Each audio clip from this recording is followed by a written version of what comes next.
Hello friends, good morning to all of you. आपका स्वागत है मेरे चैनल में। हम इसके पहले एक वीडियो बनाए थे जिसमें टेंस के बारे में बताए थे। हमने ये स्टार्ट किया था कि हमने कहा था कि हम टेंस का पूरा वीडियो बनाएंगे और एक एक करके आपको ट्रांसलेशन सिखाएंगे। तो उसमें हमने टेंस में प्रेजेंट टेंस को लिया था और प्रेजेंट टेंस में जो चार होते हैं, present indefinite tense, present continuous, present perfect continuous, इन सारी चीज़ों के बारे में बात की थी। तो हमने सबसे पहले लिया था present indefinite tense. Present indefinite tense की जो पहचान होती है हमने पहले वाले वीडियो में बता दिया है। अब हम आगे प्रेजेंट इंडेफिनिट में जो हमारे सेंटेंस, जो चार टाइप के सेंटेंस होते हैं, simple sentence, negative sentence, interrogative. Interrogative भी दो टाइप के होते हैं। उसमें जैसे जैसे उनको ट्रांसलेट करना है, वो सारी चीज़ें हम एक एक स्ट्रक्चर रख के आपको स्ट्रक्चर पे नंबरिंग करके उनका ट्रांसलेशन सिखाएंगे। तो चलिए स्टार्ट करते हैं। सबसे पहले हम लेते हैं present indefinite tense. Present simple sentence का स्ट्रक्चर तो हम आपको उस वीडियो में बता चुके थे, लेकिन उतना क्लियर नहीं था, उसमें क्लियर दिख नहीं रहा था। इसकी वजह से मैं इसे फिर से शुरू कर रही हूँ, फिर से इसको लिख रही हूँ कि अगर जो बच्चा इसको पढ़ रहा है, मतलब जो मेरे स्टूडेंट इसे देख रहे हैं, अगर उन्हें उसमें दिक्कत आएगी तो वो इसमें समझ लेंगे। ठीक, तो सिंपल सेंटेंस के स्ट्रक्चर में लिखा है subject plus V1 plus SAES plus object.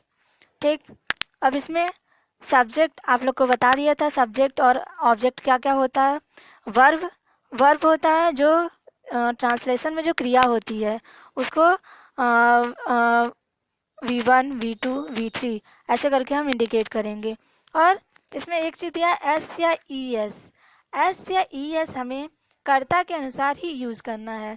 अगर हमारा सब्जेक्ट एक वचन होगा तो उसमें हमें SAES देना है, लगाना है, और यदि कर्ता हमारा बहुवचन होगा तो एस या ई एस नहीं जुड़ता है। तो सबसे पहले हम देख लेते हैं कि हमारा जो सब्जेक्ट है उसमें कौन सा सिंगुलर नंबर में आता है, कौन सा प्लूरल नंबर में आता है। आप आ जाइए ऊपर, यहाँ पे देखिए ही, शी, इट, नेम, इस टाइप के जितने भी सब्जेक्ट आपको मिलेंगे वो सिंगुलर नंबर में आएंगे।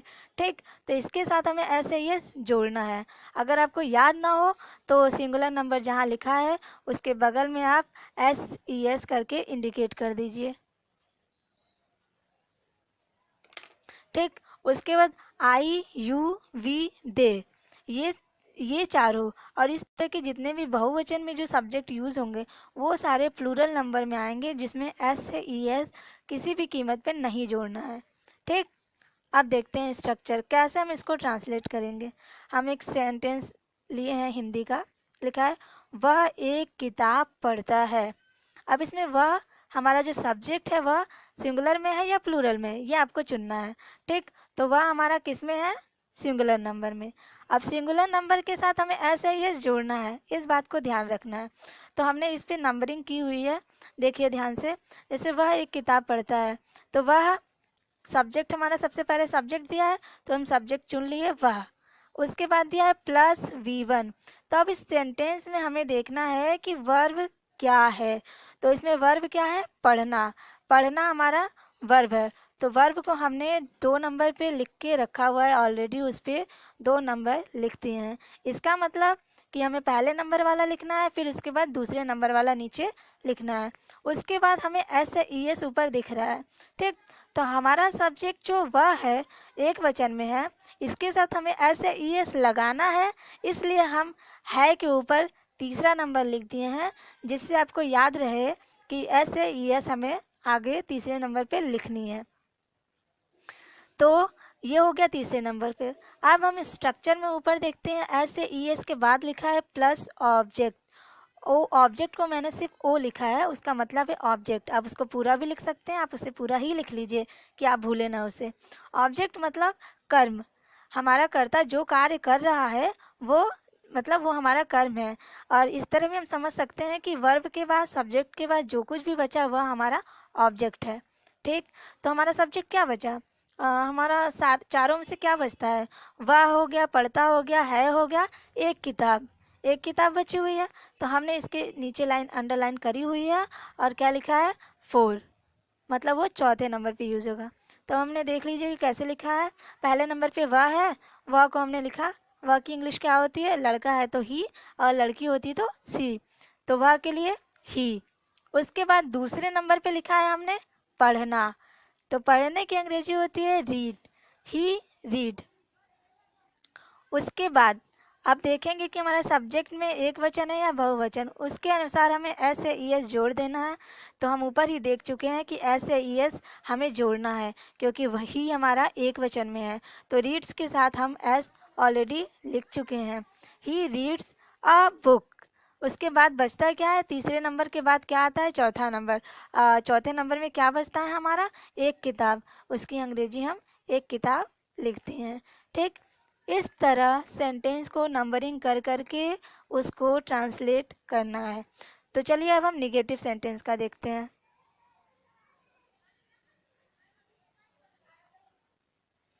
सबसे पहले निगेटिव सेंटेंस का स्ट्रक्चर आप लोग लिख लीजिए। मैं इसको एक बार बोल देती हूँ। सब्जेक्ट प्लस डू और does plus not plus V1 plus object.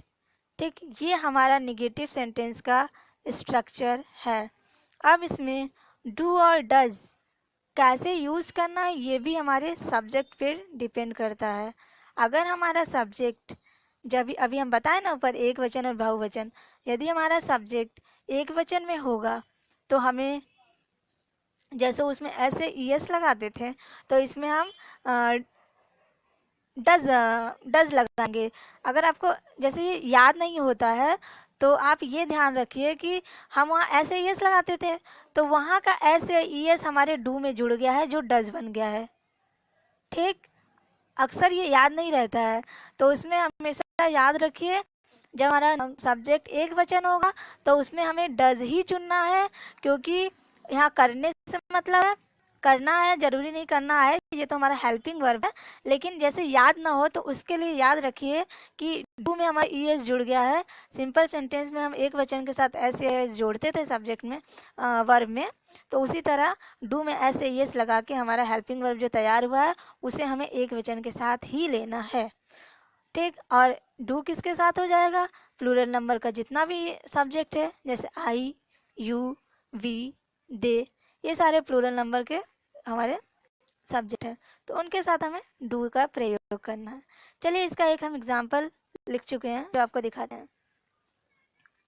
वह किताब नहीं पढ़ता है।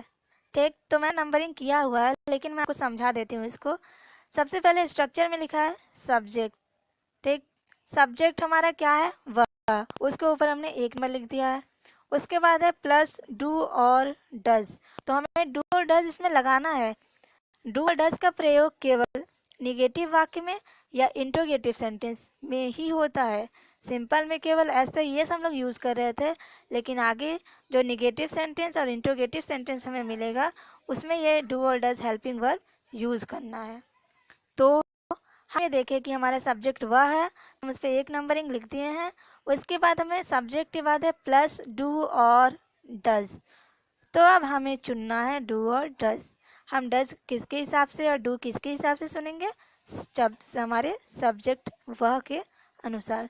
तो वह हमारा क्या है, एक नंबर का है। एक नंबर मतलब सिंगुलर नंबर का वो हमारा सब्जेक्ट है, तो उसके साथ हम चुन लेते हैं डज। डज, अब उसको हम इंडिकेट कहाँ करें, इसमें कहीं ऐसा तो दिख नहीं रहा, तो हमने है के ऊपर दूसरा नंबर लिख दिया है। ठीक, हम है को ही अपना हेल्पिंग वर्ब का एक इंडिकेट कर लेते हैं कि है हम अपने हेल्पिंग वर्ब के लिए ले रहे हैं, तो हमने इसलिए नंबरिंग भी वहाँ पे कर दिया है। ये देखिए 2 नंबर। उसके बाद प्लस नॉट। अब हमारा निगेटिव सेंटेंस है तो हमें नॉट तो लगाना ही है, तो जो नहीं लिखा है उसके ऊपर हमने 3 नंबर लिख दिया है। उसके बाद प्लस V1 मतलब वर्ब की पहली अवस्था। अब हमें हिंदी में ये ढूंढना है कि उसमें वर्ब है कौन सा। वह किताब नहीं पढ़ता है, वर्ब मतलब क्रिया, क्रिया मतलब जो काम हो रहा है। ठीक, क्या काम हो रहा है, पढ़ना, मतलब वो पढ़ने का काम कर रहा है, तो पढ़ना ही हमारा वर्ब है। वर्ब के ऊपर हमने 4 नंबर लिखा है क्योंकि हमारे स्ट्रक्चर के अनुसार वो चौथे नंबर पे यूज होगा। उसके बाद हमारा बचता है ऑब्जेक्ट। अब हमारा ऑब्जेक्ट क्या है, इन चारों पांचों के बाद जो बचता है ना वो हमारा ऑब्जेक्ट होता है सेंटेंस में। ठीक, तो इसमें क्या बचा था, किताब, तो किताब हमारा ऑब्जेक्ट है। अब इसको हम जैसे जैसे नंबरिंग करे हुए हैं उसी तरह इसको हम लिख देंगे। तो चलिए देखते हैं मैंने क्या लिखा है।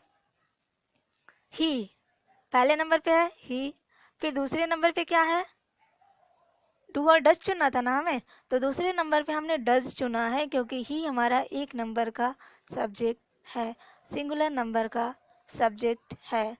ही डज, उसके बाद तीसरे नंबर पे लिखा है नहीं, डज के बाद नॉट, उसके बाद चौथे नंबर पे लिखा है वर्ब, वर्ब हमारा है रीड।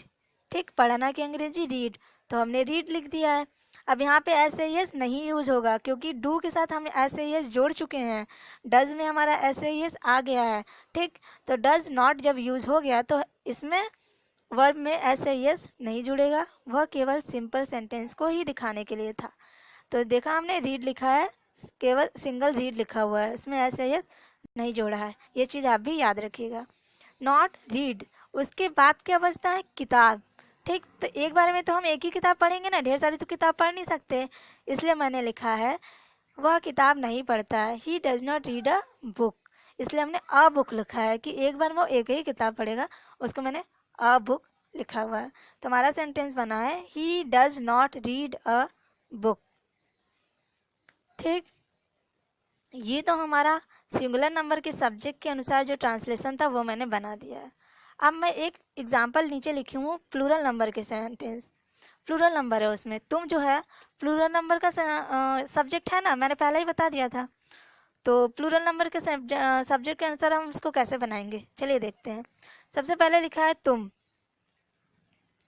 लिखा है, तो हमने सबसे पहले स्ट्रक्चर में भी हमारा क्या है, पहले सब्जेक्ट है, तो सब्जेक्ट जो है हम उसको चुन लेंगे, सब्जेक्ट हमारा है तुम के ऊपर हमने एक नंबर लिख दिया। उसके बाद सब्जेक्ट में डू और डज, तो नेगेटिव सेंटेंस तो ट्रू सेंटेंस है, तो डू और डज यूज होना ही है। तो हमें डू और डज में से क्या चुनना है, गेस करिए, डू चुनना है। ठीक, क्योंकि हम डज को एक वचन सिंगुलर नंबर के साथ हम यूज कर चुके हैं, तो अब जो बचा डू उसको हम प्लूरल नंबर के साथ यूज करेंगे। तो दूसरा नंबर हम कहाँ इंडिकेट करेंगे, हो के ऊपर। उसके बाद हमें लेना है डू और डज के बाद नॉट, स्ट्रक्चर में दिया है नॉट, तो इसमें नहीं जो है तीसरे नंबर पे है। उसके बाद दिया है प्लस वर्ब, अब हमें हिंदी में इसमें वर्ब ढूंढना है कि वर्ब क्या है, तो वर्ब क्या है, वो तुम क्रिकेट नहीं खेलते हो, तो इसमें खेलना जो है वर्ब है, तो ये हमारा कितने नंबर पे आएगा, 4 नंबर। उसके बाद स्ट्रक्चर में है ऑब्जेक्ट, अब इसमें से जो हम कुछ बचता है वो हमारा ऑब्जेक्ट होता है। ठीक, तो क्या बचा, क्रिकेट, इसको हम 5 नंबर कर लेते हैं। अब इसको हम जैसे जैसे नंबर लिखें बस उसकी इंग्लिश हमें वैसे उतार देनी है। तुम की इंग्लिश होती है यू। ठीक, उसके बाद तुम क्रिकेट, उसके बाद हमें दूसरा नंबर ढूंढना है, दूसरा नंबर कहाँ है, यहाँ है हो, तो हो का मतलब होगी तो कोई अंग्रेजी होगी नहीं, तो हमें ये चुनना है ना हो दूसरे नंबर के लिए, डू और डज, तो इसके लिए हम चुनेंगे डू क्योंकि ये हमारा प्लूरल नंबर का सब्जेक्ट है, यू डू। उसके बाद तीसरे नंबर पे दिया नहीं, नहीं की इंग्लिश होती है नॉट, यू डू नॉट। चौथे नंबर पे क्या दिया है, खेलना, खेलने की अंग्रेजी play, you do not play. पांचवें नंबर पे क्या बचा, cricket, you do not play cricket.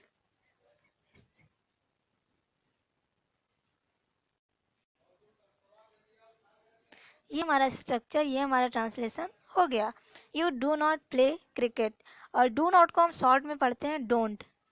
ठीक, डू नॉट को हम शॉर्ट में पढ़ सकते हैं डोंट, और उसको लिखते हैं शॉर्ट में ऐसे DON, फिर ऊपर डॉट है, फिर T, डोंट। ठीक, यू डोंट प्ले क्रिकेट या you do not play cricket. तो ये हमारा निगेटिव का, आपका पूरा निगेटिव का स्ट्रक्चर एंड ट्रांसलेशन तैयार हो गया है। लगभग आपको इसमें बनाने तो आ ही गया होगा। अगर आपको कोई इसमें दिक्कत होती है तो आप कमेंट करके हमको पूछ सकते हैं। ठीक, कमेंट करके पूछ सकते हैं, या अपना कोई ट्रांसलेशन आप हमसे करना सीखना चाहते हैं तो उसको भी आप कमेंट बॉक्स में लिख दीजिए, हम उसको कोशिश करेंगे कि आप तक पहुंच जाए।